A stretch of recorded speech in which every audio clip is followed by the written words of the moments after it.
Hola amigos, bienvenidos a Mexcurioso. El día de hoy les traigo la primera parte de las peculiaridades, historias y leyendas de panteones en cada estado de México, desde tradiciones realizadas en el Camposanto que para algunos parecerían extrañas, hasta algunas tumbas famosas, ya sea porque se cuenta que el fallecido cumple algún milagro, o porque existe la creencia de que el espíritu asusta a los visitantes. Aquí les cuento, disfruten del video. Comenzamos.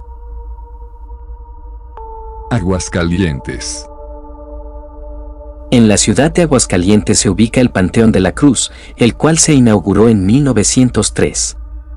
Tal vez su habitante más conocido y visitado sea Chavita, un niño cuyo mausoleo está lleno de juguetes que le llevan los visitantes, además que se encuentra pintado con peticiones y agradecimientos de personas que lo consideran milagroso. Según la leyenda, su abuela difundió el rumor de que Chavita hablaba con Dios y hacía milagros para la gente.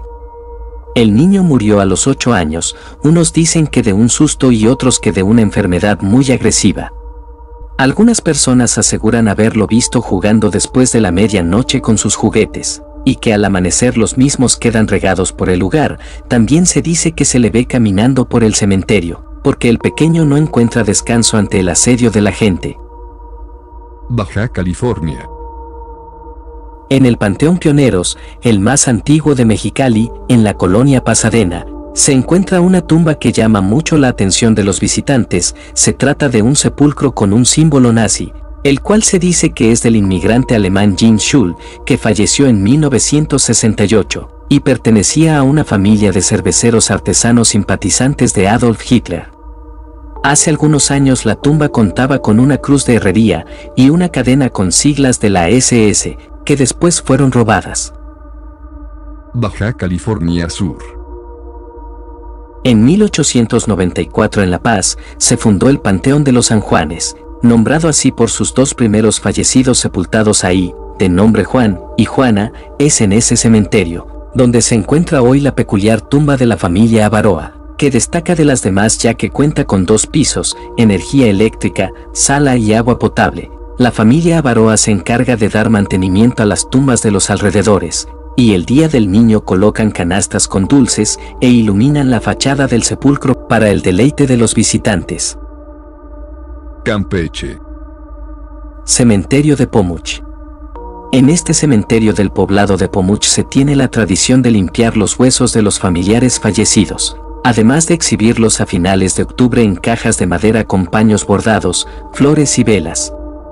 La limpieza de muertos tiene orígenes prehispánicos, proviene del Jaanal Pixán, la comida de ánimas de origen maya, quienes creían en la resurrección de las personas, en el Caacigil, o renacer. Las familias suelen acudir al cementerio a preparar a sus fallecidos a finales de octubre, más o menos del 26 al 31. Se cree que si los 2 primeros días de noviembre no se han limpiado los huesos de sus familiares, sus espíritus se ofenderán y vagarán todo el año sin descanso por las calles de Pomuch.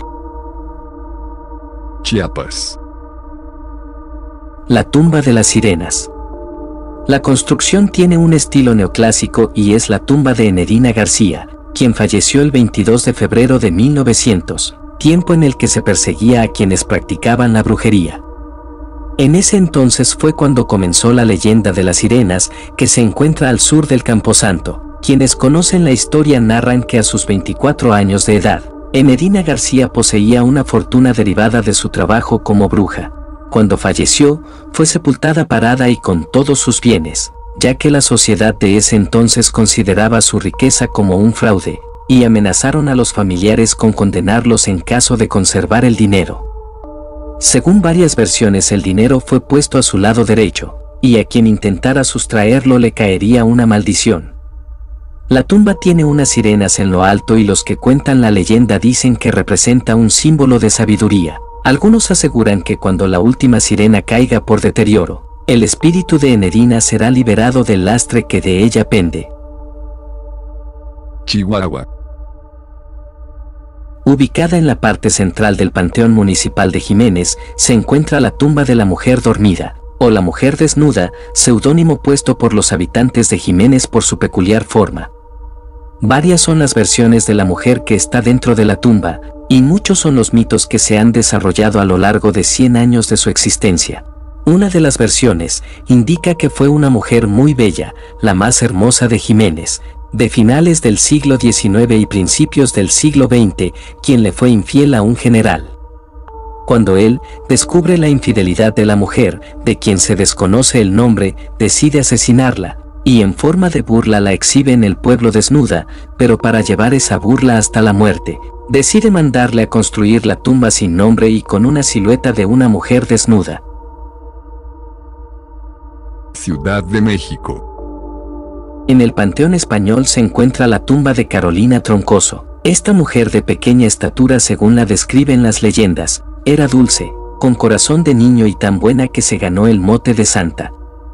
Troncoso abandonó su vocación de monja para cuidar a sus padres enfermos. Ella es a la que le piden milagros y sus restos descansan en la tumba.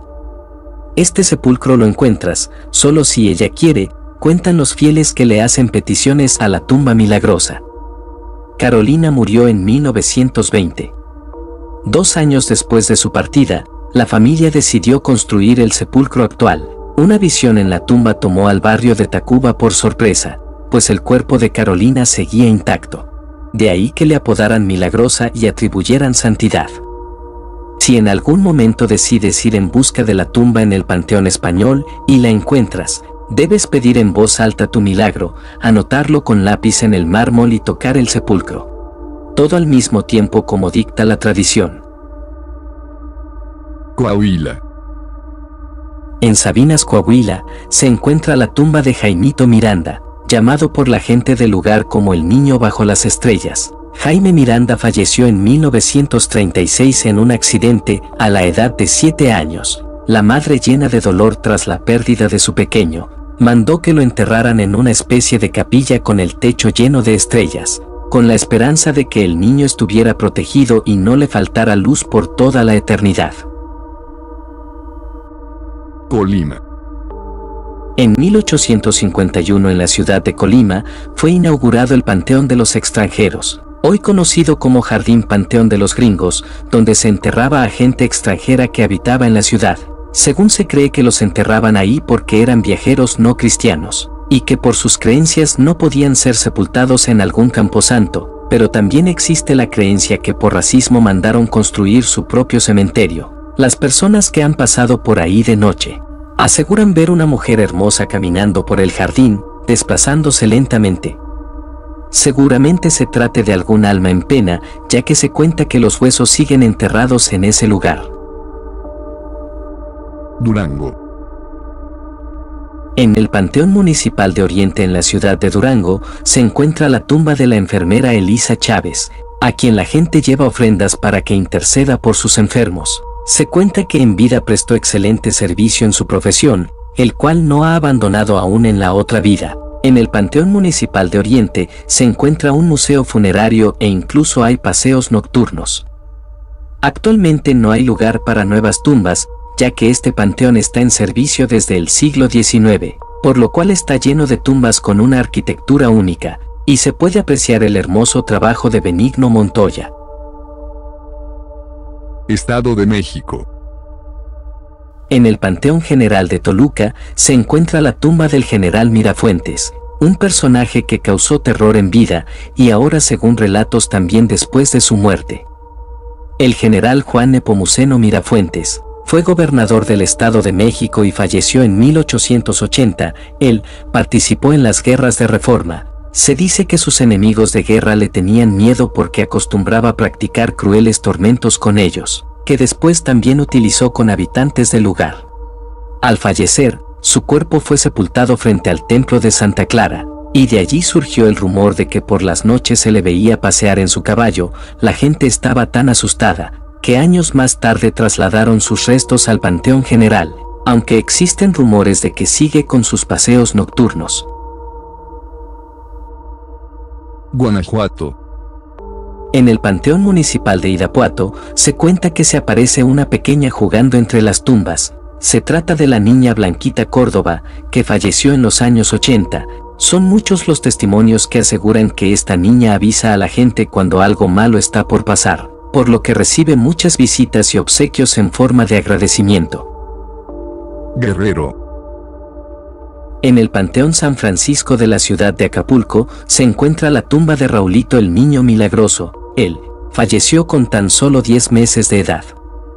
El comienzo de los milagros, según se cuenta, fue hace mucho. Cuando llegó una señora con su niña de 4 años en brazos, la pequeña se encontraba enferma y desahuciada. Los médicos, al saber que ya no había remedio, le recomendaron regresar a su lugar de origen para que allí falleciera, ya que había sufrido ya 2 infartos. Al salir del consultorio, una señora le aconsejó a la madre ir al panteón y buscar la tumba de algún niño que estuviera olvidado por sus familiares, y que pidiera con mucha fe por la salud de su niña. La madre, desesperada, lo hizo. Preguntó por algún niño olvidado y la llevaron con Raulito. La señora pidió que le ayudara a sanar a su hija.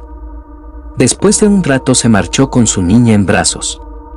Dicen que al mes de su plegaria regresó con la pequeña caminando y con algunos juguetes para dejarlos en la tumba, ya que les contó que al salir del panteón ese día, vio como poco a poco su niña se iba recuperando, y que finalmente se había salvado de la muerte. Así que ellas fueron las primeras en dejar alguna ofrenda al pequeño Raúl. Hoy en día es una tumba muy famosa y visitada. Hidalgo. En 1825 llegan a Hidalgo más de 3.500 obreros ingleses y sus familias, para explotar las minas de la región. Se sintieron tan a gusto con el clima de Real del Monte, que era tan parecido al de su país, que decidieron quedarse hasta su muerte, donde hubo problemas ya que no eran católicos, sino protestantes. Entonces no se les permitió su sepultura en ningún camposanto, así que pidieron al presidente municipal que les donara un terreno para hacer su cementerio, y así sucedió. Todas las tumbas se encuentran orientadas mirando hacia Inglaterra, excepto la del supuesto payaso Rachel Bell, que realmente falleció en Nueva York. En ese cementerio se encuentra la tumba del soldado John Vale, que participó en la Primera Guerra Mundial. El sepulcro fue visitado el 2 de noviembre del 2014 por el ahora rey Carlos para homenajearlo. La tumba tiene un símbolo masónico cortado, ya que su vida fue truncada cuando él era muy joven. Jalisco. A finales del siglo XVIII, en la época colonial, llegó a la ciudad de Guadalajara un hombre rico de nombre Don Jorge. Se distinguía por andar siempre bien vestido y por haber comprado una costosa hacienda.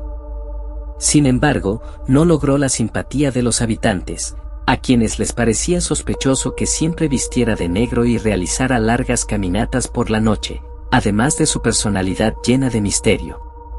Repentinamente empezaron a aparecer animales muertos. Los cuerpos estaban sin gota de sangre y con huellas de mordeduras en el cuello. En un principio, los habitantes lo atribuyeron a una epidemia. Cuando empezaron a aparecer cuerpos de niños y adultos con las mismas características, la ciudad entró en pánico y los habitantes optaron por no salir de sus casas cuando se ocultaba el sol. El pueblo decidió buscar al asesino. Fue así como, según la historia, descubrieron a Don Jorge cuando mordía el cuello de una de sus víctimas. En esa ocasión logró escapar, por lo que los pobladores le pidieron a un sacerdote que acudiera a la hacienda para exorcizarlo, pero no lograron encontrarlo. Una noche, los pobladores, atraídos por unos gritos, descubrieron a Don Jorge mientras atacaba a otra víctima. Algunos jóvenes iniciaron la persecución de quien llamaron el vampiro de Guadalajara. Un viejo gitano les aconsejó atravesar su corazón con una estaca de madera y enterrarlo en un cementerio, por lo que le tendieron una trampa y para su sorpresa lograron atraparlo. Mientras lograban clavarle la estaca, Don Jorge juró vengarse. Después de seguir el consejo del gitano, los jóvenes llevaron el cuerpo al Panteón de Belén, donde lo enterraron. El sitio oficial del Museo Panteón de Belén cuenta que al día siguiente, la sorpresa de los pobladores fue mayor porque la estaca se había convertido en un árbol que partió en dos la tumba de Don Jorge. Según la leyenda, el día que el árbol termine de romper la tumba, se liberará nuevamente el vampiro y volverá para cobrar venganza y aterrorizar a la población. Se afirma que durante la noche, entre las ramas del árbol se pueden ver reflejadas las caras de las víctimas. El árbol se encuentra protegido por una reja, ya que había gente que llegaba a cortar ramas para comprobar si era cierto que salía la sangre de don Jorge. Michoacán. En el Panteón Municipal de Morelia se encuentra la cripta del Ángel, que pertenece a la familia Ponce de León de Ochoa. Se cuenta que hace años se veía volar la figura de un hermoso ángel por el cementerio, así que un día un joven se armó de valor y entró a investigar lo que sucedía. Fue así que se dio cuenta de que se trataba de la estatua de la cripta. El muchacho se desmayó de la impresión. Él le contó a la gente lo que había visto. Ante los rumores, la familia Ponce de León decidió encerrar al ángel con gruesos barrotes, aunque se cuenta que en la parte de arriba de la jaula, estos se encuentran torcidos, como si hubiese tratado de escapar en algún momento. Bueno amigos, esta fue la primera parte de las peculiaridades, historias y leyendas de los panteones de cada estado de México. Si te gustó el video, por favor no olvides suscribirte y dejar tu like. Hasta la próxima.